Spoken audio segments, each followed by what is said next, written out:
how else was it supposed to be handled if you basically, like, if you're going to play in a tournament, multiple players express concern about what's happening, and then they aren't taken seriously? What are you supposed to do? What are you supposed to do there when you're not being taken seriously by the organizers? I mean, this is the $1 million question. So yeah, it seems like Magnus at some point he had enough. I guess the breaking point was the game he lost in the Singfield Cup, but maybe the breaking point was already even a bit before that. We don't know exactly what pushed him over the edge to come out with all this and to take some personal risk, but there was a moment when he just had enough. Let's just continue with the statement right now. I also believe that chess organizers and all those who care about the sanctity of the game, should consider increasing security measures and methods of cheat detection for over-the-board chess. And this is key. Now he first mentions for the first time over-the-board chess. And this is big because we thought that this in general happens only in online chess. And we surely had a lot of high-profile players being potentially banned or flagged by chess.com. And we discussed that in the last unfiltered meeting, but we have not discussed and we have not caught a lot of over-the-board cheaters. We know the infamous example of Rousis. There were a couple more examples, but not as numerous as in online chess and not as high profile. But this is big. So he mentions that he wants security measures and methods of cheat detection for over-the-board chess to be increased. What is your take on that, Fabi? Well, he's, I think, implying somewhat that he says this in the letter in a few different ways, but I'll just move he's implying that he felt that he was being cheated against in the Singfield Cup. And even though Hans admitted to cheating, and we don't really debate that in online tournaments at certain points, people are very much on the fence over whether or not it was even possible for Hans to cheat in the Singfield Cup, whether he did, whether it's too far-fetched. But Magnus is coming out and saying that he suspects that Hans cheats not only over the board. We want 1.25%, I could. But also in that tournament, where we should mention the security measures were heightened at some point. But in general, it is also a very closely followed tournament. And it takes a lot of, it takes a lot of additional risk to cheat an event like the Singfield Cup compared to, your average open tournament where there's a million games going on and people aren't really paying such close attention. So that's a big statement from him. I do agree very much that, not even related to Hans specifically, but we do need additional security measures for tournaments. But we already knew that, and for example, FIDE did have quite serious security measures for the last candidates. True. In a way that they didn't have for the candidates before that. Not that any of the players in either candidates tournament have any suspicions against them, but it's better to be safe than sorry. And I noticed that shift from 2020, the candidates before the last one, and the candidates this year in 22. Could you describe the increased measures? They did ear stuff. Well, they use specific scanners, which I won't say what kind of scanners they are, but they're quite sophisticated, and different kinds of scanners. And we also play in a room where you can't really, interact with the outside world at all. After a few minutes, everyone outside of official tournament personnel were asked to leave the room. But these scanners are quite serious, and I know that the St. Louis Chess Club is going to start using them as well. Okay, that's good. So not your average, $30 on eBay scanner that won't pick up anything, but some. Oh my gosh! Did Fabiano really just say that? Not your $38 scanner on eBay that won't pick up anything. Oh my gosh, I can't believe Fabiano just did that. He just did St. Louis dirty with that comment. Some relatively high tech stuff, and he's familiar with the scanner market. And also, what was implemented in the Singfield Cup after round 3, which is a 15-minute delay. I think delays in the broadcast and in the relay of the games should become standard. I don't know what the time amount of time it should be. Hilarious. I know that we will see a delay in the U.S. Championship broadcast. Okay, that's That's good. going to be in place, and it might even be longer than 15 minutes, I suspect. It better be 30. So, but yeah, we should have these things in place. I mean, whether you think So to anyone's push cheating back or not, for just to have it there. So to push back for just 1 second. A delay doesn't help if you have a self-sustaining device. I mean, I don't know. Like I said, I'm not really sure. I don't know how that works. I don't know. Second, we know that this delay of 15 minutes or 30 minutes delay can happen if you don't have any spectators. And at the US Championship and at the Sinquefield Cup. I mean, are you guys saying that you think someone could actually have a program on themselves, like literally? I mean, if they really believe that, like I said, if that is something that's realistic, honestly, it should be very simple. You should have to take off your jacket so you can see, like, you know, if there's anything like somewhere in your jacket pockets, or like you should have to take off your shoes. Those should be the two things for sure. You should have to do both. But I mean, I don't know. Will be, and there were no spectators, but what can you do when you are playing in a large So okay, let's move ahead. Let's get to the Maurice bit, because apparently this is also a good bit to get to. So let me change the scene. Off this, I will put myself somewhere. Where should I do it? I'll put myself down here. There we go. Let's watch this. but yeah, I mean, huge statement by Magnus. What is your take? Man, I wish we had more. That's my take. It feels like he had to say something. He was in a tough situation where everybody was saying, look, you're coming down to this 19-year-old. You're a grown man. You're the world champion. You're the most powerful player in the game, not just the strongest, but the most powerful voice in the game.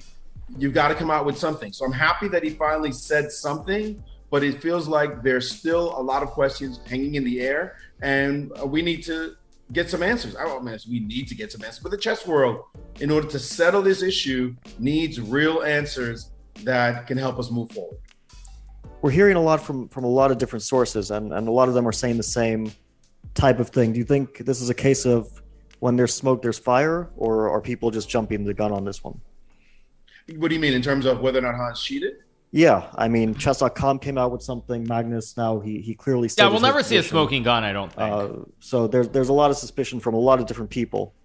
Is this like none of them have given hard evidence, but Yeah, you guys are saying Fabiano's microphone doesn't look like a microphone. I mean, Fabiano, I think, is literally sitting in a hotel room. Well, maybe not. This looks like an actual couch. But if I want to say Fabiano is sitting in the Chase Park Plaza hotel. the fact that a lot of people are suspicious, is that already enough to incriminate him, or at least to very strongly suspect him?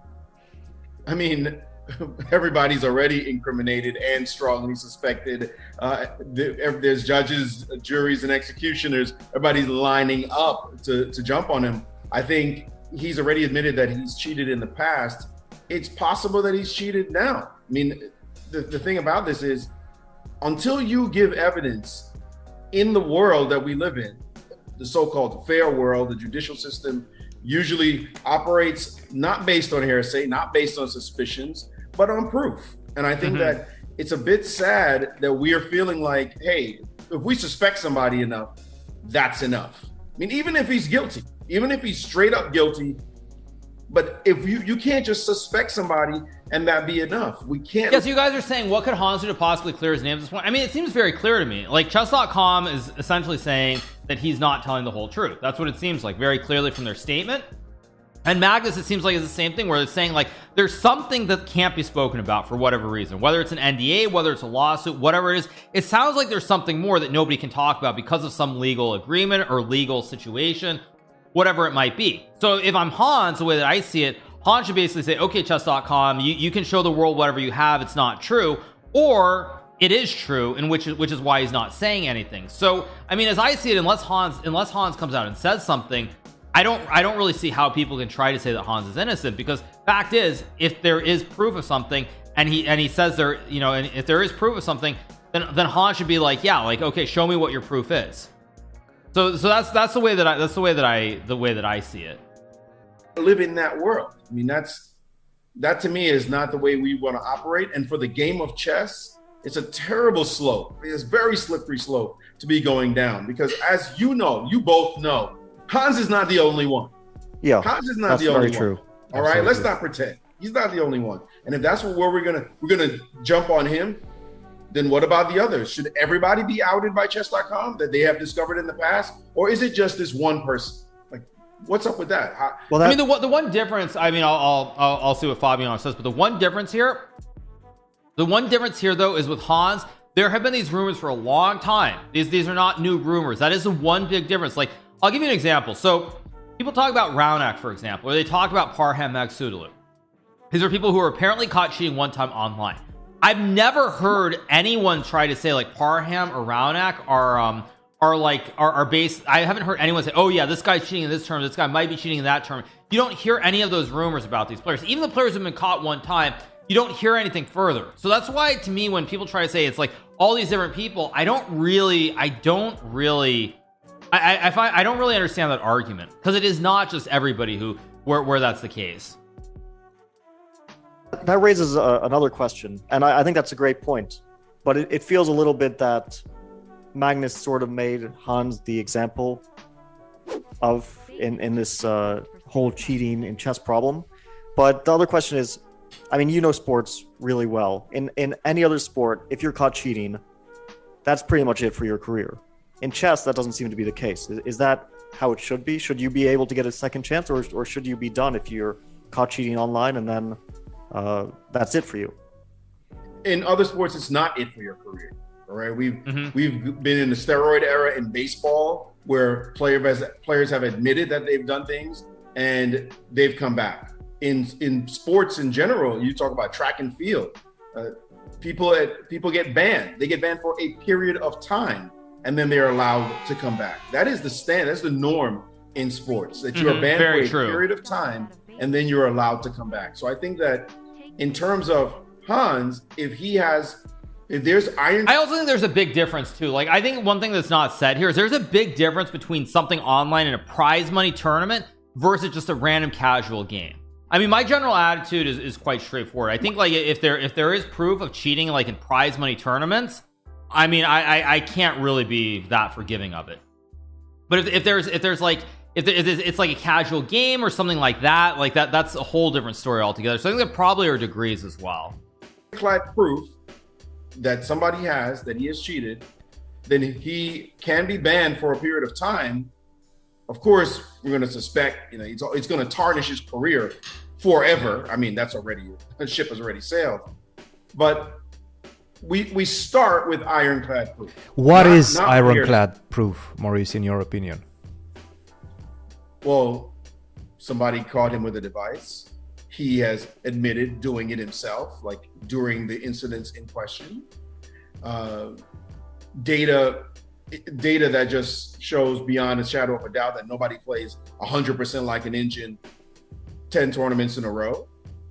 Yeah, I mean, that's cool with me, that there can be real proof. And if he has, isn't he like this feels like it's going off onto the Yosha tangent here, where it's basically saying like, he says, how about 6? Yeah, he says 10, not 6. I mean, yeah.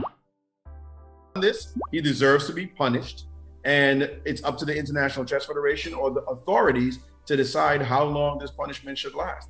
But there has to be some oversight as well, guys. Who oversees this in chess? Who oversees? Well, that's the question, right? Yeah, that's the question. Who oversees this? Our sport is so shaky on these grounds that we're like, well, who's supposed to handle this? Is it supposed to be FIDE? But wait a minute, it's chess.com, or is it Chess24, or these private entities? Who oversees these banning procedures? Like, true, very true. Is there a solution to that? Because let's say you don't catch someone in the act with a phone in the bathroom or on camera. Let's say you only have statistical evidence, but nothing which is 100% conclusive, and chess.com decides that's enough to ban him, but FIDE decides that's not enough to ban someone. Is there any solution if two parties disagree on this? Because that has happened. I mean, you guys can say that FIDE is doing a poor job, but I mean, to be fair, this has not been a big issue. That's the thing. This has not been a huge issue. Can I skip ahead to the analysis? I was supposed to cover this for like 20 minutes and then get to like all the analysis. We know that different organizations. Let's just listen to what Maurice says. Have come up with different thresholds of evidence to decide if someone's a cheater or not. I think a private organization like chess.com can do whatever it wants, basically, right? They have their own policies that they can subscribe to. I think FIDE is completely different. They're covering all of chess, and they have to have whatever rules they put in place for their competitions or competitions that are rated by FIDE, because FIDE doesn't necessarily organize all chess competitions, as we know. They have those as well, but those that are rated by FIDE also are being sanctioned by them. So something like the Sinkfield Cup, which is not organized by FIDE but is FIDE rated, they have to look into, because rating points are being exchanged, that alone. So True. I think in those competitions, FIDE has to step in, FIDE has to make strong statements, FIDE has to investigate. And as far as chess.com events, I don't think they can speak to those events because they're not FIDE rated, from what I understand. And it's not under their umbrella. Maurice, I want to ask you, and I want to read a part of Magnus's statement. We must do something about cheating, and this is quoting. And for my part going forward, I don't want to play against people that have cheated repeatedly in the past, because I don't know what they are capable of doing in the future. How is Magnus going to select who he's going to play against, and how does he know who cheated in the past? We know that chess.com came with a statement that is actually Danny Ranch, in fact, that said that Magnus did not see the list of players being banned by chess.com before he made his decision to withdraw from the Sinkfield Cup. How is he going to target the people, let's say, that have been banned in the past? I know you're not asking me for the answer to that question. I don't know what he's going to do. Magnus is going to do Magnus. I think, the fact that chess.com has just bought Play Magnus, you say Magnus did not see the list beforehand. Has he seen the list now? True. All those people on that list, are they quaking in their boots?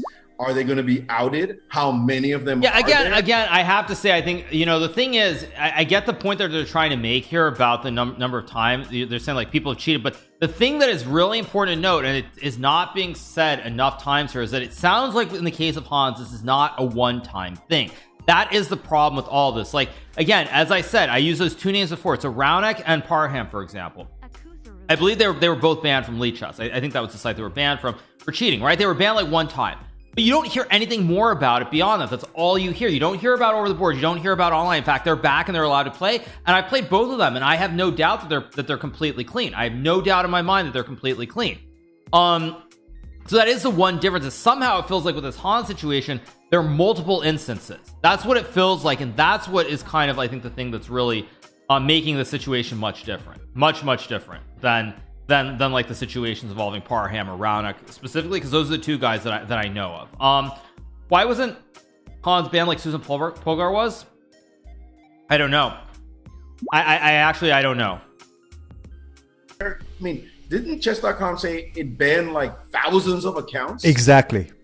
Yeah. Thousands of exactly accounts. Of titled players. And also another example, I'll say, another example is, people talk about Petrosian, for example.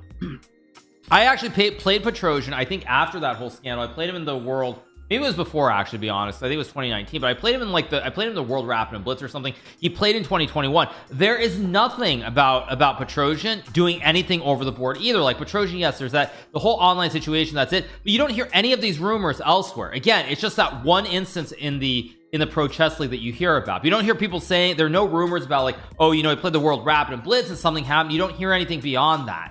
So that's the biggest thing in my opinion that's like makes the situation so different than anything else. How many players are we talking about? I mean, I'm so glad I retired a long time ago. People probably like you who have to play in this era. It's incredible that this is happening. It's sad for chess. Very true. And I mean, if you out all these players, how many reputable players or so-called reputable players? How many strong players? How many in the top 20? Like, this is horrible for our game. Yeah, but speaking specifically about this situation, Hans got sort of let's say he didn't get absolved, but Reagan came out on behalf of FIDE, came out saying there was no evidence in the past 2 years. So from FIDE, we have an official position that there's no evidence that Hans cheated in the past 2 years. So what Magnus is doing now, which is sort of levying a soft ban on Hans, right? Because he's saying, I'm not going to play against this guy, and he's the world champion, which means that this is very damaging to Hans. In light of what FIDE said, is Magnus taking too cavalier of a position without having, video evidence of Hans, with Stockfish in his hand? Is what he's doing wrong? I think he's really skating a very thin edge by coming out with a soft position that he has. I mean, you might say it's a stronger position. It's stronger than he's done so far, but it doesn't feel as though he said anything that we didn't believe he believed, right? Yeah. Like, he seemed to have said stuff that's like, yeah, that seems like what we thought Magnus believed, and it's pretty much what he said. Nothing sort of necessarily freshly revealing. Maybe in the individual game that they played over the board, the one in the Sinkfield Cup, that I felt like he came out a bit more strongly because he didn't just refer to online chess. So that one, and his belief that Hans acted a bit too aloof in the game, right? Like Hans should be working harder to beat him. That kind of attitude. That I felt was more intuition. Of course, it's Magnus, so he knows. Fabio, how hard it is to beat him, and how hard you have to work to get past this guy. I value a chess player's intuition in feeling like something's weird, right? And Magnus, of course, he has very valuable intuition because he's played God knows how many games, so he knows how humans play and think. So he felt something was weird, but we can't put any stock into that as the chess world as a whole. I mean, we can definitely respect that he knows what he's talking about. Yep. But that's not something that you can really put 100% faith in. True. It feels like a very difficult position. The thing is, there are a lot of stats, though. This is the thing. The thing is, like, yeah, I mean, the thing you can't really codify, but the thing is, these stats. I mean, this is the big question: is these stats. This is the big thing. Is it's not just like a feeling now. We're seeing the stats. We know that something happened online, and that's the other part of the equation. I understand that what he's doing. Like, I can see how people have a problem with this as well. Look, Magnus, as we know, is the ultimate sportsman, right? We've seen him time and time again do things that just show that his sportsmanship is beyond the pale. The time when he, for example, Ding Liren lost connection during a match, right? And he said, okay, that's it. I'm resigning the next game so that we can have an even match. It's not fair to Ding that he lost internet connection. True. So he's shown that the integrity of the game is important to him, that competition, that whenever he's in competition, he wants to win fairly. He wants to show that it's based on ability and not on some kind of fluke occurrence. So no question about it, he wants to protect the game. And we appreciate that from Magnus. The question is this the way to go about it? Has he done it in a way that protects the game? In a way that right. I mean, this is probably the crux of the whole situation. That's really, really difficult to understand. Which is like the problem is, what are you supposed to do? Like, yeah, people would say it's handled in the wrong way, but how was Magnus supposed to handle this when what he was saying wasn't being taken seriously? It sounds like he felt very uncomfortable playing the tournament to begin with. Nepo said something too, and still, when you look at the tournament, St. Louis itself did nothing with their procedures. They changed nothing from the basic security measures that they had when I played in the Rapid and Blitz tournament before the Sinkfield Cup. They did nothing to change the situation. They basically, in my opinion, they heard what was said and they laughed it off. They basically like, okay, you guys are just a bunch of crackpots. You don't know what you're talking about. You might be the best players in the world, but you're paranoid, you're jealous, whatever it might be. So it begs the question, like, yes, you can say Magnus didn't handle it correctly, but how else was it supposed to be handled if you basically, like, if you're going to play in a tournament, multiple players express concern about what's happening, and then they aren't taken seriously? What are you supposed to do? What are you supposed to do there when you're not being taken seriously by the organizers? I mean, this is the $1 million question. The $1 million question. Like, what are you supposed to do? That's what everybody seems to miss in all this stuff. Is like, yeah, Magnus could have handled it differently, but what could Magnus really have done? Honestly, What could Magnus have done differently? Is he supposed to basically make like a public statement, like withdraw from the tournament, make a statement about it? I mean, maybe he's supposed to do that. Is he supposed to make a statement and say that like he thinks you know, like what Hans is like cheating? I mean, again there's all this legal stuff too behind the scenes. So I mean, in my opinion, like I know people want to be really mad at Magnus first, and I also like I feel like there probably had to be a better way to handle it. But what was he supposed to do? If you're the world champion, if Nepo, it sounds like, also says something before and they both feel uneasy, you're talking about the world champion, you're talking about the challenger, and what are oh, Fabiano said the same thing later. Okay, that's that's what I'm saying. Like I don't understand. Like that's the thing. If the challenger and the world champion both express concern, and these are professional players, they spent their whole lives playing the game, and they're concerned, it's on the organizers to take them seriously and not basically just laugh it off.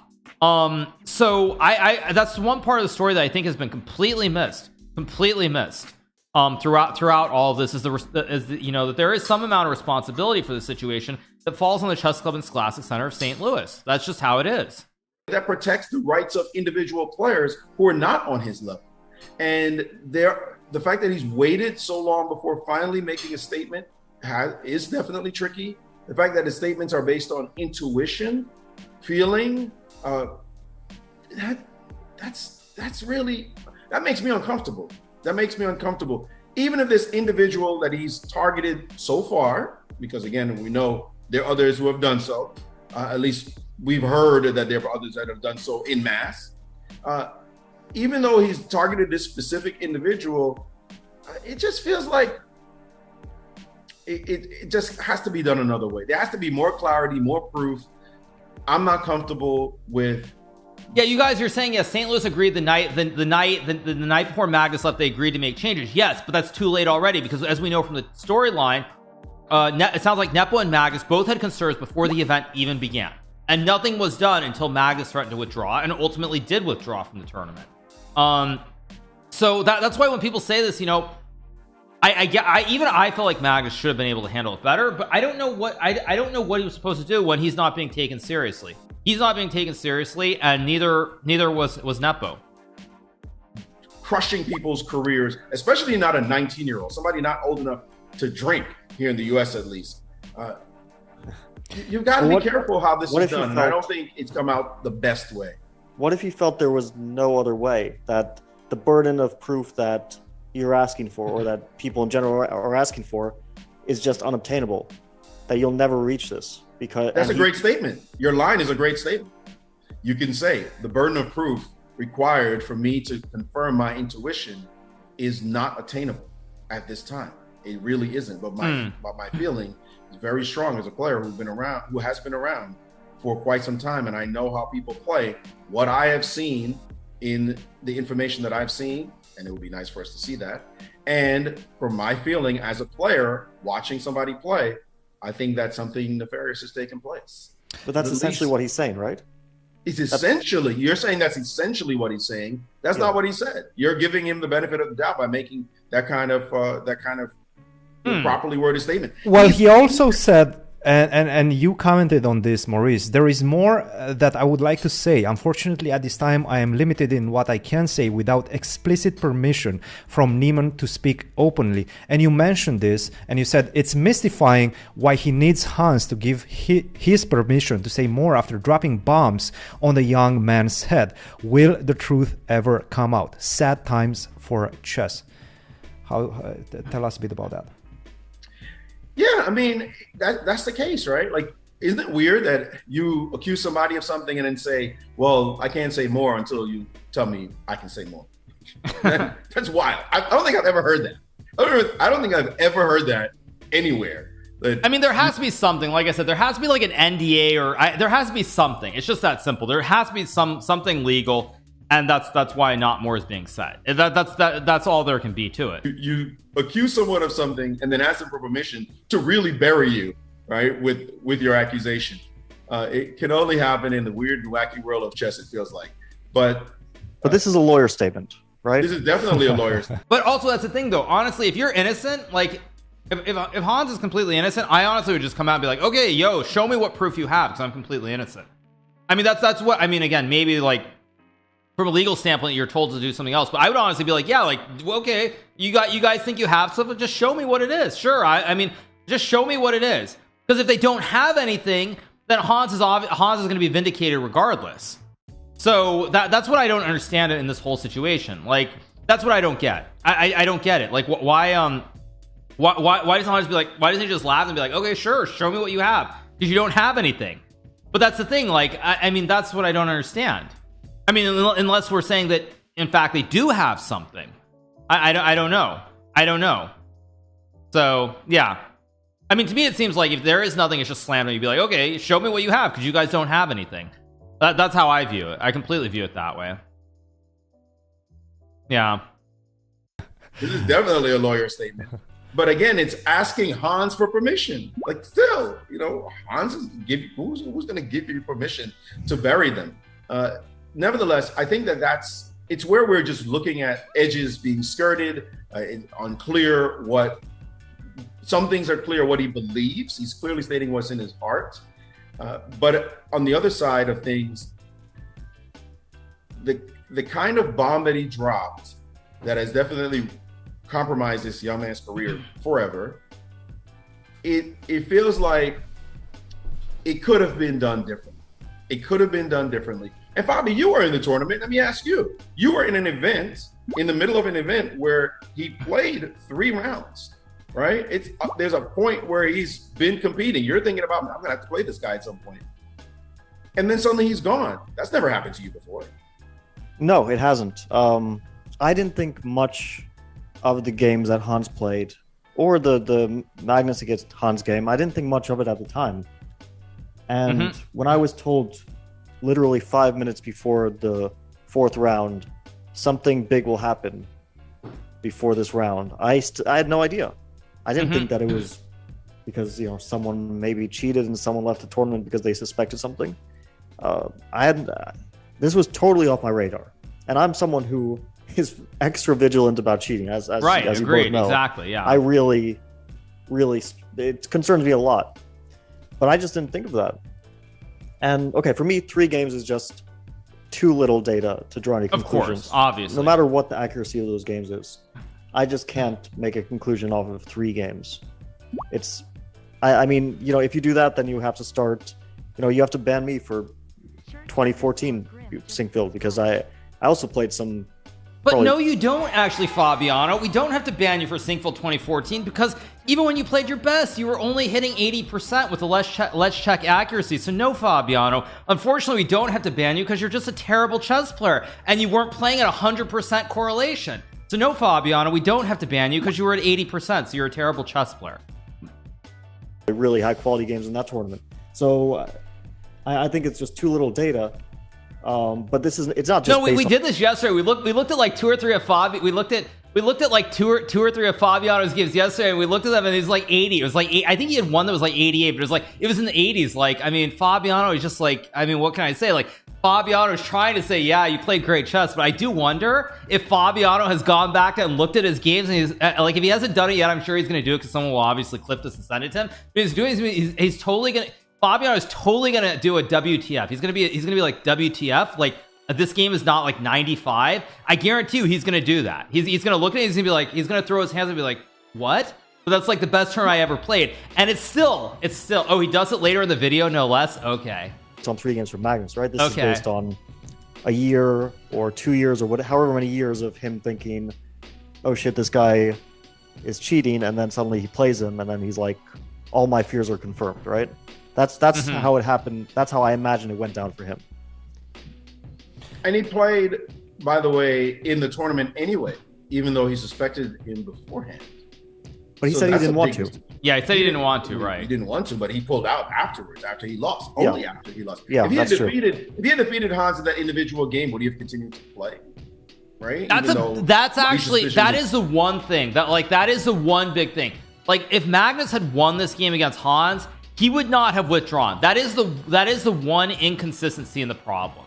That is the one inconsistency. I will say that is the one inconsistency. It's like, if that game had been a draw, or if Magnus had won the game, he would not have withdrawn from the tournament. That is the one thing.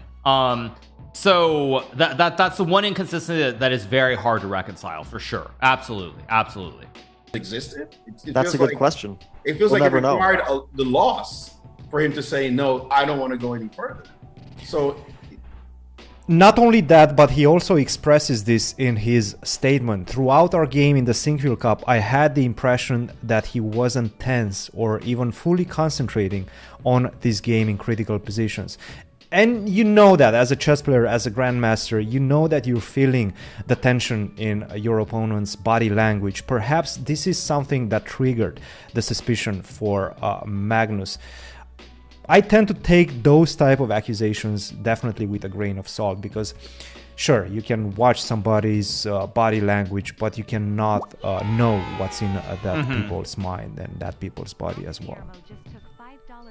I mean, do you ever watch Eric Geisy play chess? I've heard he's very calm. Yes. He doesn't.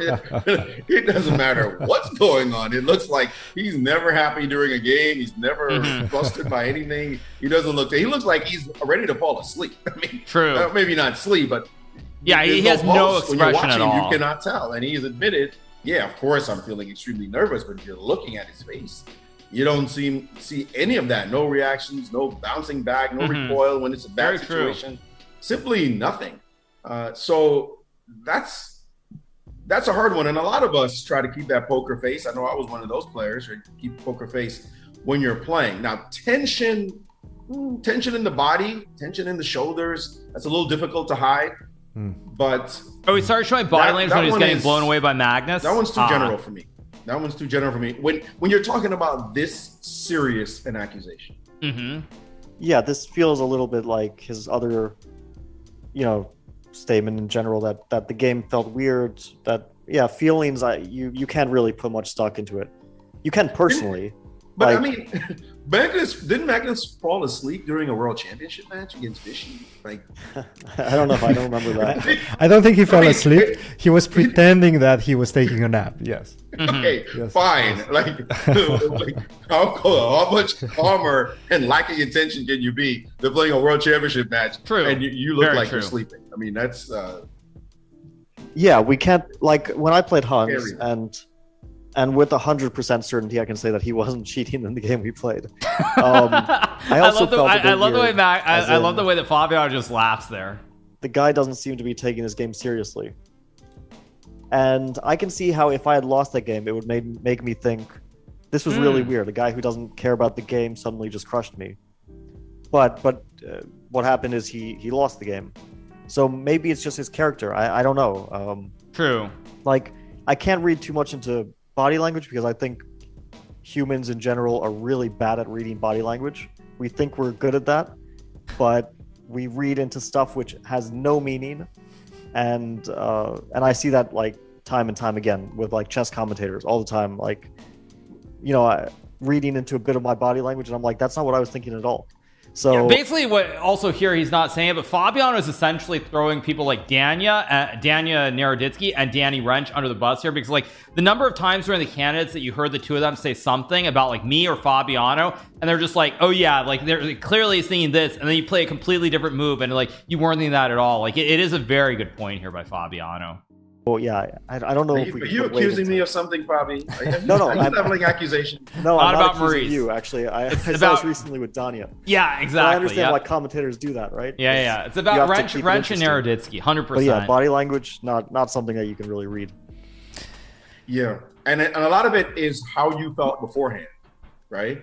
Like if you if you believe something initially, you might read into what the person is doing, and this happens True. often. Anything they do seems to be a confirmation. We call it confirmation bias. Seems to be a confirmation of what you previously believed, and so it's easy to say, well, he's acting weird if you already thought he acted weird in the past. True, very true. Maurice, you also mentioned that this is sad times for chess, but can this turn into a positive? Let's say hypothetically that Magnus or chess.com come out with some undeniable proof, and let's say we put cheating in the spotlight, and that adds extra pressure on future cheaters. Could that be a positive in the long term? That's an absolute positive. Absolutely. Yeah, that is an absolute positive. Definitely. However, it's already completely in the public eye. This is not a chess matter anymore. It's I'm doing interviews for the Wall Street That's a good point. Journal. Yeah. I'm sure you have done interviews as well. I'm doing interviews for PBS NewsHour tomorrow. It's something that the public is now. Yeah, I mean, it's like this morning before I streamed, I did an interview for the Washington Post. So this is everywhere now. It's also become a laughing stock for us, especially after that Elon Musk tweet. Like, seriously, we're not looking very good as a sport, right? We've become a laughing stock. Stephen Colbert comes out with his skit. Well, they do say. I mean, at the end of the day, the point is Elon caused all of that. If Elon hadn't put out that tweet, this still would be big news, but you wouldn't have that whole comical side to everything if not for Elon's tweet. He totally started all of that. There is no such news as bad news. I mean, any publicity is something. But yeah, you're right. It does make chess look like a bit of a joke. I mean, tell that to O.J. Simpson. Tell that to Lance Armstrong. I mean, what do you mean? Of course, there's bad news that can rub off elsewhere as well. And how do you solve this? We talk about pressure on cheaters. Maybe you drive. Wait, bad news. Wait, what? Sorry, wait, what did he just say? Sorry, I have to go back. I'm kind of confused. Tell that to Lance Armstrong. Like a bit is something. But yeah, you're right. It does make chess look like a bit of a joke. I mean, tell that to O.J. Simpson. Tell that to Lance Armstrong. I don't understand. Is Maurice saying that Lance Armstrong and O.J. Simpson are innocent or guilty? I'm confused. What is he actually saying? I'm kind of confused here. Is he defending Lance Armstrong and O.J. Simpson? I don't understand. He's saying there is bad. Okay, anyway, he's talking about publicity being good or bad. Okay. What do you mean? Of course, there's bad news that can rub off elsewhere as well. And how do you solve this? We talk about pressure on cheaters. Maybe you drive them into even more surreptitious methods. I mean, Hans is being wanted. You all are being wanted thoroughly before playing in these tournaments, right? Like, how do you to raise this point? I was told this by people who know these things. The detectors that were being used were not sufficient. They were cheap. They wouldn't be able to pick up any sort of hidden device. If you had to cheat in chess with. Okay. Here goes Fabiano. Yeah, Fabiano off to the races now. With a gun, then they would probably pick up the gun. But short of that, they probably won't find whatever you might be looking for. Oh my god! But I think one good thing that could really come out of it is the delay on games. I think that could really help.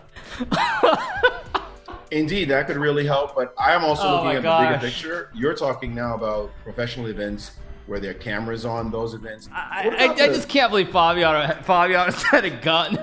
I just can't believe that. Let me go back. I have to watch it one more time. You might be looking for, but short of that, they chess any sort of hidden device. They were cheap. They wouldn't be able to pick up any sort of hidden device. If you had to cheat in chess with a gun, then they would probably pick up the gun. But short of that, they probably won't find whatever you might be looking for. But I think one good thing that could really come out of it is the delay on games. I think that could really help. Indeed, that could really help. But I am also looking at the bigger picture. You're talking now about professional events where there are cameras on those events. What about the thousands of amateur players? This is the problem too. Thousands of amateur players playing in tournaments worldwide. What do you do for those events? I mean, there are all kinds of world youth championships that get played. Now that everyone knows that there may be some way of communicating in a surreptitious way, what about those events? You can't... I mean, this is also the big part of the problem. Like top level events, you probably can change the security around the events. You can probably have ways to prevent this from happening. But in open tournaments, I find it I think it's impossible. I really do. I don't know how you're supposed to stop cheating. Like, whether it's something complicated, whether it's something basic, I don't know how you're supposed to stop it already. I don't know. I don't think there is a way to stop it in open tournaments. That's my honest opinion. I think if someone is clever, it's not possible to stop even basic cheating where someone takes a phone into the bathroom. I really don't think it's possible, unless you have tournaments that are held, like for example the tournament Maurice organized was the millionaire tournament in Las Vegas, and that tournament was played in a casino, so you have cameras everywhere watching the players. But if you're just playing at like a normal convention center, I don't know how you're supposed to stop it. I don't think you can without spending a lot of money, or without like FIDE basically spending a lot of money and supplying organizers with some of the stuff. I don't think there's any way to prevent it. Cover all the bases. I mean, the genie is out the bottle. Mm-hmm. And big open tournaments, hopeless. Big open events Hopeless. with big prizes, World Opens. Yep. Yeah. But that's the only way I can see out of this is, given that the incentives to cheat are so high due to the financial points that you can Well, earn. you guys are saying that, and you're over the board tournaments, everyone has to put their phones in the bin, but what's to stop me from having a phone that I put in the bin and having another phone in my jacket when I go to the board? Like, I assume you're talking about Germany or somewhere. I mean, unless they're actually scanning people, you could just have two phones and you just put one in the bin and you keep the other one in your jacket. I mean, like, that's the thing. Unless it's like you have to unless you actually scan, like it's about morals. That's all it is. We should make the decision by FIDE, for example, to ban these players very, very significant. Let's go from 6 months up to like 5 years, depending on whether you cheated before or not. So right. I think the bans should match the incentives, and I see that as the only way out. I agree. I do. Well, we don't really have a system for it. Like, who got banned from chess? But I mean, yeah, you guys are saying it doesn't matter if someone cheats in a local tournament. Seems like you need to weed out the top level. Why is that fair though? Why is it fair that there's like a tournament with $100 prize fund every weekend? Let's just say an amateur event under 2,000 rating. Like, why is it fair that someone can go win that tournament every single week and get $100, or like once a month and get $100? Like, that isn't right either, though. It isn't right. Cheating. Rousis, Yes. Feller, Bindrich. anyone else? I can't think of anyone besides Rousis. Falco Bindrich. Feller, how many years did Feller get? Did he get 5 years? Wasn't it less than that? I think it was I 2. don't know. I don't remember exactly. I thought 3 years or 5 years. I think it was Something 3. along Yeah. those lines. Yeah. And there was like his accomplices, right, who were Arnaud Hachard and Cyril Marzolo, because he was running. This is like what I mentioned about how if it's a conspiracy, the more people involved, the harder it will get to hide it for a long period of time. They had 3 people, and eventually it got discovered because of some leaked text messages, right? So the more people you have involved, the bigger chance there is that something comes out. But yeah, we don't have a uniform, like, if you cheat online, you get a 1-year ban. If you cheat over the board, you get a 5-year ban. That stuff doesn't exist as of yet. Maurice? Yeah, I agree with the banning. I think that you're right, Cristian, that it is important that the ban fit the crime. And because our game is so information dependent, it's very subtle. I mean, if I walk over to Fabi, I don't need to tell Fabi that what move to play. All I need to say is, Fab. And he's going to go, oh, really? There's a good one, huh? You start looking and find it very quickly. True. So our game is so sensitive to any sort of information being communicated to the player that we have to be vigilant. We have to definitely be decisive in terms of banning players. And I agree. Probably 3 years is not enough. Probably it has to be draconian. Is it 5? Is it 10? Is it lifetime? I'm not comfortable with lifetime because I do believe in the rehabilitative powers of the world. I don't like to think that somebody is guilty forever, but it definitely has to be very strong measures in order to Yeah, I mean, I think anything above 10 years is too much, though, honestly. Because, I mean, 10 years is basically a lifetime ban, honestly. Like, 10 years is a lifetime ban. At the end of the day, it is. So, I mean, I think 10 years is enough. I really do believe that. For people from doing this so that we don't have Texas would disagree. Okay, thank you. Yeah. I think you made a really good point that it's not necessary even to give a computer line. Like, let's say you take a top player, it can be whoever you want. It can even be Magnus, and you don't even tell him a single move during the game. You just tell him your position is good now. Yeah, actually, this is a perfect example. Look at the game that I played earlier in Title Tuesday against Radek Wojtaszek. Like, I knew I was worse, and that 98 move that Wojtaszek played against me, like move 17, it felt wrong. And if someone came up to me and they could say, like, now your position is good, I would know that it's Bishop B3. It wouldn't take me a second. I wouldn't take even a second. It wouldn't take me more than 5 seconds to realize that it's Bishop B3. That's how simple it is. I mean, that is actually how simple it is. If we look at the game I played against Wojtaszek at Title Tuesday earlier, like, those of you who are here watching it, like, I was like, I could feel there's something was wrong with that move, but I didn't know what it was. But if someone came in there like, okay, now you're doing well, I would have played Bishop B3 in 5 seconds. 100%. You're starting to get slightly worse now. You just tell them, like, the general trend of the evaluation. That is so much information. Oh, yeah. You don't even have to tell him, like, Yeah. you have a winning move now. If you say that, then you're already in territory where, like, the guy will find every single winning chance in every game that he plays. True. But just telling him general trends, not moves. And I don't think you can catch this. It's no matter how sophisticated your cheating algorithm is. But you have to have a strong player to start with. And okay, Hans is a very strong player. I mean, Right. there's no doubt in anyone's mind that he plays very well. But as we know, you can be a strong player and you can be a cheater. Those are not mutually exclusive things. Very true. Yeah, the word is sad.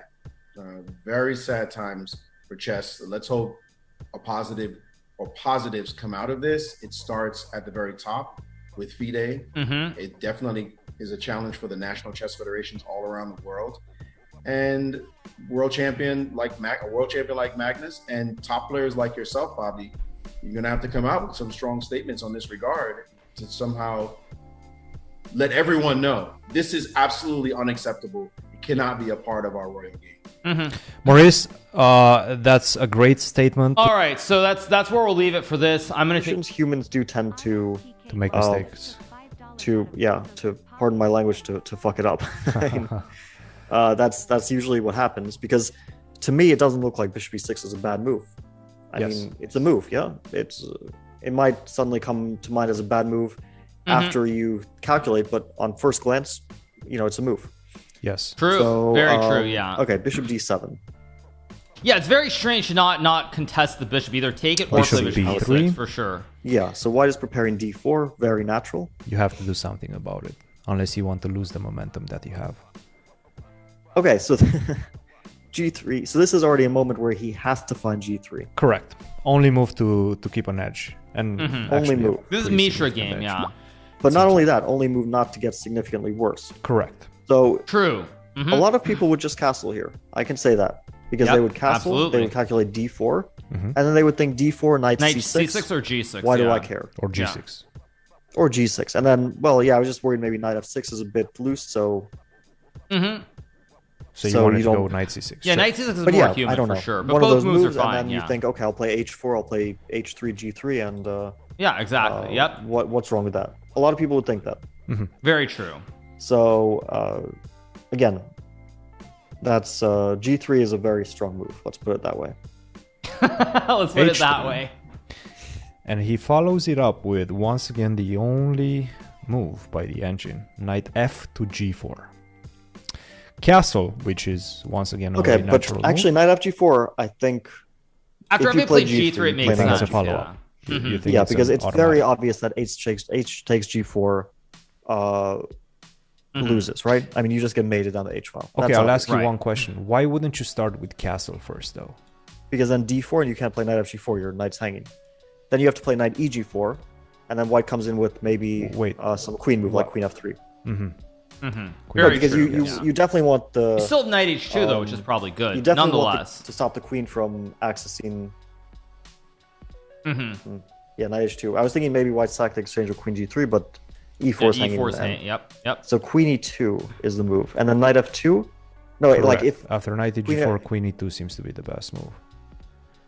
And if you go knight H2 after rook F4, I guess you don't. Yeah, so like even this doesn't make any sense queen at all. E2, knight F2. Why is this different from the game? No, he played knight h2 in the game. Because it was the other knight. That's why. Okay, and this one is different because the knight can't be on f6. It's a very bad knight on f6. You cannot attack the rook on f4. Yeah. With the knight from e5, you can attack in the it other with line, knight that's g6, why. which he did in the game. Okay, yeah. So that's the difference. And by the way, after knight to f2, the only move is queen to e3. Which, sure, yeah, I mean, it makes sense if you look at it, if you see it, but from afar, it's not that easy to spot this. Yeah, like this is very true. I can't say like, knight fg4 is not a difficult decision. It's a move that definitely comes to mind.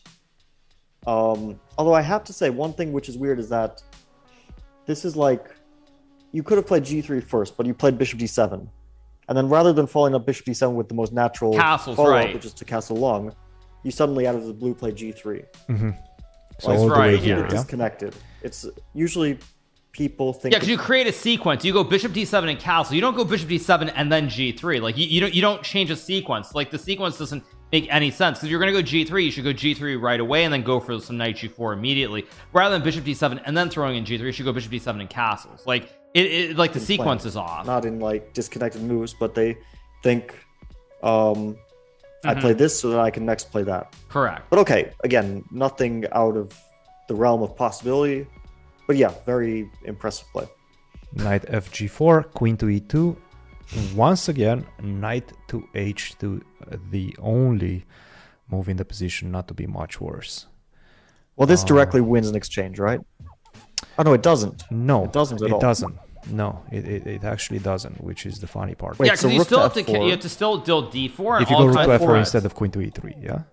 Rook to f4, you play rook h7? Or queen g5. I think queen g5 makes much more sense. And queen g5, queen e3, then rook f6. Queen g5, queen e3. Do you suddenly have some kind of? You have rook f6. Rook f6. Oh yeah, rook f6. That just finishes the game off. Yeah. Okay, so that's why Mishra played queen e3 first. Yes. So rook h7. Okay. By the way, at this point, I mean, you look at rook to g6, rook to h7. By the way, rook h7 is not. Oh, is there a game where Fabiano says this is out of my league? What is the game where he says this is out of my league? Which game is it that he says that? Is it the game against? It's not Mishra, right? Which game is it? It's the next one. Okay, is it this one? It's this one? I don't know if I don't think I've ever seen this. I'll never financially recover from this one. Oh, that's the next timestamp. 140. Okay. Knight f3, e6. D4. Oh, it's this one? Okay. What is b5? All right. b5. Is it still? By the way, is it still? Oh no, it's further. It's further. Okay, it's further. Let me go further. It's 201. You kind of feel like it should somehow turn sour for black. Yeah, and it does. It's like +4, +3 point something. Okay. So E4, so bishop d3, h6. You know what bishop d3 kind of reminds me of? It's like in that other game. Like some disconnected moves, like rook h4 is with the idea of rook h1, but then suddenly bishop d3 out of the blue. But yeah, h6. That's and then true. you played rook h2. Yeah, actually, this is very true. Like, like I'm assuming is rook h1 is the obvious. Like, why do you play bishop d3 and not rook h1? That doesn't make any sense at all. But yeah, h6, and then he played rook h2.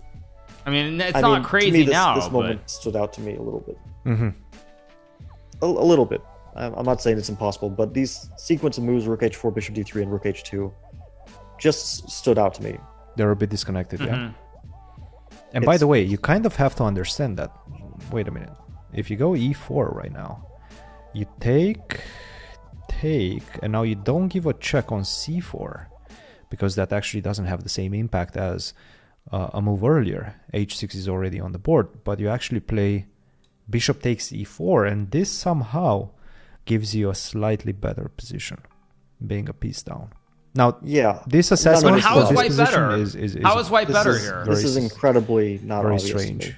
To me. I can't even comment. How is white even better? It's so out of my league that. Actually, he literally says exactly what I'm thinking. Like, this is ridiculous. I mean, I guess you can say white is better, but I mean, this is just so insane. And keep in mind, like now you see the evaluation equal, but they're using the latest version of Stockfish. Like this is actually out of my league. This sequence of rook h4, bishop d3, rook h2. But you kind of have to take on e4, right? I mean, at least if you go bishop but it e2, the whole sequence is off. you're no longer better. And by the way, sorry, after bishop e2, h takes g5, the best way forward is to actually go knight takes c4. Yeah, maybe he planned this with an equal position.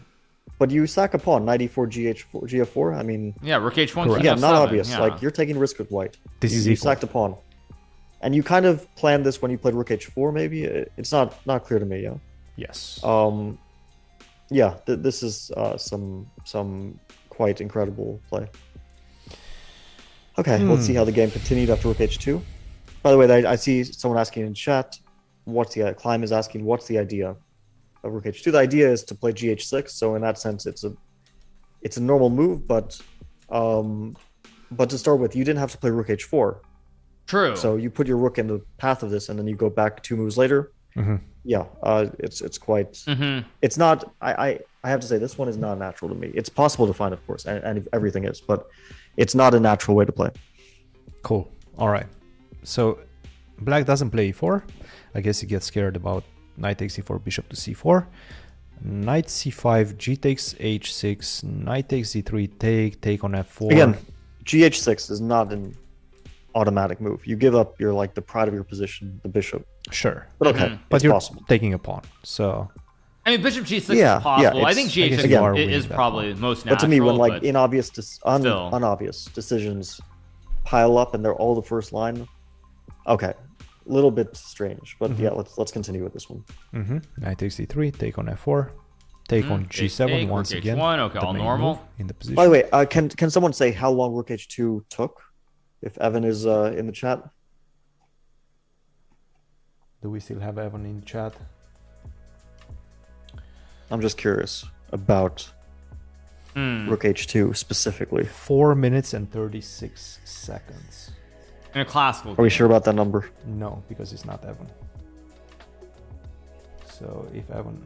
Somebody else says 4 minutes 36 seconds. So it might be correct. That's confirmed. We have Scott. The question is the sequence of the moves, how long was it taken? Yeah, okay. So yeah, let's see how it continues. Take on g7, take on g7. Yeah, rook normal. to h1, bishop to normal. g5. Yep. Okay, now rook h7, sure, makes sense. King g6, rook c7. And by the way, rook h7, the only follow-up to actually continue having a better position is to go rook to c7. Yeah, this is why the gh6 was not obvious to me, because it's clear that white is only better because of some sort of concrete initiative that he has. That's true, actually. That's a good point. Yeah, if you don't purely positional point of view. Yeah, if you don't see the whole idea of rook h7, rook c7, this whole idea of gh6, hg7 doesn't really make sense. Black has the 2 bishops and equal material. Black isn't worse unless some concrete stuff happens, which is what we were seeing. True. Like rook f6, rook to h8, yeah?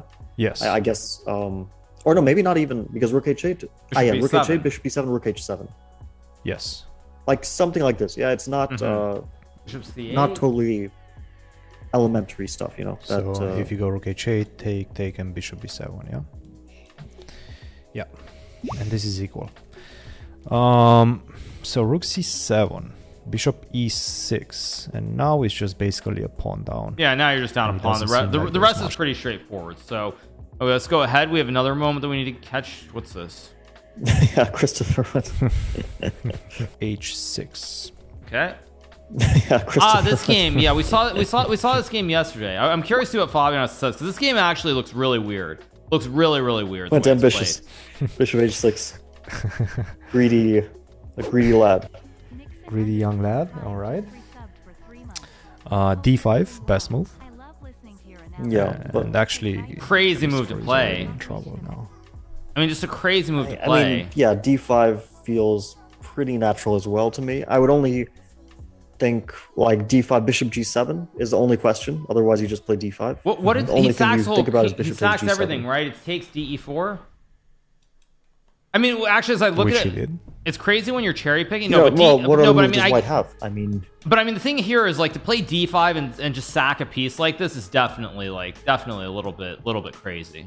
Just to sack the whole king side here and just take D5, D4, EF3, and then king B7. I mean, sacking everything I mean, because I mean, we looked at the game briefly, so I didn't like really think about it much, but it is a little bit wild. D takes E4 is a huge threat. So is D4. Right. So so you take D4 and then take on H6 because the knight on F6 is no longer attacked. Bishop takes G7, take. You have to calculate everything. And D takes D4 again E4, and the only knight moves is that's not an coming. advantage. Wait. Sorry, which move? So D takes E4, and that's a piece sacrifice, the best Yeah. move by far. But after Queen takes F6, You just take F3 and you just win. take on F3. Yeah, I don't know. Like D4 is not obvious to me. Not obvious to me. Why is the attack? But yeah, knight successful? F5 likes playing the game. You don't like. Well, Suddenly it doesn't I seem obvious suspect at that, all. Rook You have Rook DG8. takes H2 at some point, yeah. So if you go Well, let's Queen just F5, for make a example. neutral move for white. Knight C3. No, Let's say but Queen knight F5 is something that. No, but can't let's say count. No, what, knight what's Black's C3, threat? knight So we play C3. knight Yeah, what is C3 the to threat? figure out Agreed. Black's Yeah. threat. Queen D2. Queen D2. Okay. A knight E2. Yeah, that's what I was kind of thinking. That and Queen D2 E3. Okay. would be pretty devastating. But Because it's of not G- obvious, right? I mean, I understand you see it, but from afar, do you see it that easily? No. This of course D takes not. E4 is not obvious to me. So Evan says 41 seconds on D takes E4. 41 seconds. That's ridiculous. That to my eyes Yeah. is ridiculous because you have other moves. Let's I mean, look at like- that position. You have like Rook H6. Let's just see. Okay, Queen what are D6 moves? also. So D4, Queen C5. I don't know, Queen looks a D6, bit bad. E5. Queen D6, E5. Mm-hmm. Probably Rook figure out that's H6. bad. Mhm. Rook H6, possible. But then Knight F5, G6. probably. So what are we saying? That D takes E4 is absolutely forced? No. Well, But there's Knight H5. okay, even if Knight it's H5 forced, too, you don't yeah. play it in 41 seconds, do you? Yeah, and by the way, Knight H5 does not look bad to me. I mean, you like, take, and then you there's just one key develop point here. Like, if I'm not mistaken, this is not a recent game, right? Isn't this a game from 2019? This is not a recent game, I don't think. You guys in chat can tell me if I'm wrong, but isn't this a game from like 2019 or something when he was still like 2480, 2500? This is not a game that he played when he was like 2650 plus, I don't believe. Although I could be wrong on that. You guys can tell me, but this is a game from 2020. Yeah, this is a game from when he was like 2480.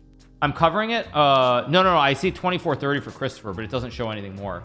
Okay, so yeah, so he's 20. So my face is not hiding. You can see Christopher Hughes. Like if I move my camera, you see Christopher Hughes rating. You don't see Hans's rating, just to be clear. You see it shows Christopher Hughes 2430. So this is Hans as a 2480, not as a 2650, 2670 player, as a 2480, and he just plays this whole sequence immediately. Oh, it says the date. Oh, I didn't see the date listed, but oh, it does 2020. Yeah, and the game's found. I see where it is. But yeah, this is a 2459, and he just plays D5 in 41 seconds and sees the whole thing to the end from very, very far distance. Yeah. Okay, you're down 2 pawns, but on the other hand, you have the H and G files for your rooks. Knight Knight H5 looks like a very human move to me. I mean, Knight Not H5 impossible. is slightly better for white, and I would assume you're still having to deal with. I the mean, Rook tremendous H8, attack Rook on G8, the very king clear side. play for black here. So Very it's not clear play. obvious. Like Knight D2, for example, is the only move in the position to actually maintain I some mean, like sort Rook of an H8, edge. Rook G8. I mean, all kinds of And ideas after here. Rook G8, Knight F1, I would assume once again only move, or at least close to only move, to maintain an edge. Still, And it's then, very I human. mean, there's a lot of things hanging right in white's position as well. Like everything is pointing towards the white king. It should be calculated, right? At least. Absolutely. Yeah, for sure. I mean, okay, this position is unclear. To start with, white could just be losing here after Queen H3. True. It's not inconceivable that Queen H3 and you lose, right? Correct. So yeah, D takes E4 in 41 seconds, if that's indeed the correct time. Little bit. Okay, again, we I don't think we checked this ourselves, but we trust the chat wouldn't lie to us. That's actually a very. I mean, yeah, we shouldn't like. I don't think we should trust the chat too much, but let's assume we're going. Yeah, I mean, with with this, Evan this hasn't time. lied to us yet. Was that? On the other yeah, hand, 41 seconds is definitely shocking. We shouldn't. Yeah, just take this with a caveat that, we don't want to like if Evan make said false it, I trust it. accusations, I but trust it. but yeah, D takes E4. It's not a decision I would make in 41 seconds unless I. Yeah, I had- mean, the question is, you guys, how long did he take to play D5 before that? I mean, how long did he take to play D5 on the move before? I don't know if anybody knows, but if there is somewhere to see that, Like, is this on Chess24's website, or where can you see it? That's the thing. Because if D5 was 3 seconds, very funny. But that's the question. How long did he use to play D5? Someone on Chess24 can probably find it. I mean, what was it? Neiman 2020. Yeah. Let me see if they have it on Chess24. I don't know. I don't see it there. It's in Lichess. It's in Lichess, maybe. Yeah. I don't know. Again, you never really know what the time situation is. But I still feel like, yeah, this idea of like D5, D takes E4, it's a bit wild if you use a little time. He's over Bornick chess for the Ray with 144. You said I saw someone say 55 seconds. I don't know if that's true, but yeah, this was an over the board game, you guys. Over the board. Oh, we have it. It's right. Oh, Anamaya has it. Okay. Let me see. Do they show the time usage? This doesn't show. Oh no, this does show the time. Wait, this. Okay, so it shows that he used 17 minutes on H6. 6 minutes. Wait. If chess.com is to be believed, he used 25 seconds to play D5. He used 25 seconds to play D5, and then he played all these moves.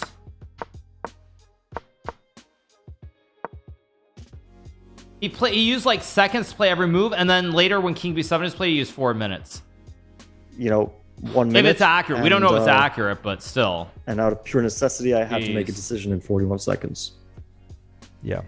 So I see a question in chat. Interesting. What if he spent 10 minutes on the previous moves? He already didn't calculated this. That's the only problem. Yeah, it's possible, but the previous moves were all kind of natural, so I think you would still hesitate at this point.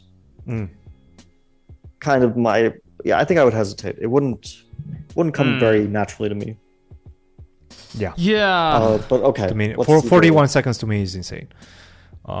Completely insane. Like I would not take this type of decisions in 41 seconds. No, of course you wouldn't play it. Give me a few minutes and maybe I play D takes E4. Yeah, I mean, probably here you probably take like 5 to 10 minutes to consider taking on E4. You don't play this move in 41 seconds. You just don't. You don't do it in 41 seconds. But 41 it's that simple. Is completely insane. Queen takes F6, E takes F3. I mean, first of all, after Queen to F5, here just trying. Yeah, you to also have to put the right rook on G8 as well. Both rook DG8 and rook HG8 are just like much better for black. Okay. Yeah. Okay. I think you kind of realize this quickly, but maybe you don't realize it in 41 seconds, 4 moves in advance. But at this point, once you see rook DG8, the knight is just trapped on G7. So, but still, I would count because, like, for example, rook D8, queen D7, bishop D7, knight D2. But no, rook D8, I go rook E8, and you have to assess this. Queen D7, No, but but you take also with the rook king. DG8. I'm just like queen takes D7. Yes. Yeah, just Actually, like I don't queen think it's bishop D7. You I take think with it's the king, king D7. right? Correct. Because bishop Which takes is knight, not knight obvious D2 because and bishop white's D7 fine. looks like Yeah. it traps the knight. Correct. But the bishop needs to be on C6 to protect that F3 pawn. Precisely. And then you're allowing your king on D7 to be potentially checked after knight C3, rook D1. So there's things to calculate, right? That's all I'm saying. Like, probably you look at the position and you start assessing it, and it takes you a couple of minutes to understand that yes, indeed, you are better at this point with black, but you have to calculate. Yeah. So apparently he didn't spend much time on this game as a whole. It was basically blitzed out the entire game. Okay, I don't know. This is so circumstantial. I can't even begin to say how little weight this really should have. Like, I don't think people should be putting weight into this. That being said, to me, it does strike me as very odd. I mean, you've played Christopher. No, I actually haven't. You haven't played. Not in maybe in some classical. online stuff, but nothing besides that. I've played him a few times, and I mean, he's a very difficult player to beat. Very good player. Very good player. Sure, he was 24-30, but I would assume his strength was somewhere close to a grandmaster. What are we doing? We're covering this. We'll be playing Title Tuesday later on. Yeah, this one. No, I mean, not spending almost any time is kind of impressive. There's one more bit that I need to go to, so let's go ahead. Discount. That disclaimer about Yosha's analysis, I don't think that she is at all a mathematician or statistician or anything. So she's a chess player, but all the other stuff I mean, she said this, yeah, that she's not qualified in any sort of statistical analysis. So that part I would definitely discount. That being said, chess.com, also has their suspicions about him as a player based on some statistical analysis. So there is maybe some weight to that. We presented what we thought are a bunch of views, a bunch of games. We analyzed it with our own eyes as well as with the engines, and we're going to let you make your own decisions, I guess. Yeah, I think we should leave it at that. Nothing conclusive, but yeah. I love how Fabio is smiling when Excellent. he says All right. that. Well, Fabi, I think that's kind of ends our stream. But before we go, I do want to ask you, this thing, chess boxing, is getting pretty big nowadays. Who would you like to fight? I've never boxed. I think I would probably have a good shot against Anish. Anish. Okay. All right. Yeah. I mean, yeah. When am I fighting? I don't even know. Fabiano and I aren't like we're not in the right mix. But Fabiano would have trouble against Anish because isn't Anish like very tall? I think Anish is too tall. Yeah. Anish is like way too tall. That's the problem for Fabiano. So that would change it. Anyway, okay, that's it for that. Let's see. Okay, so apparently.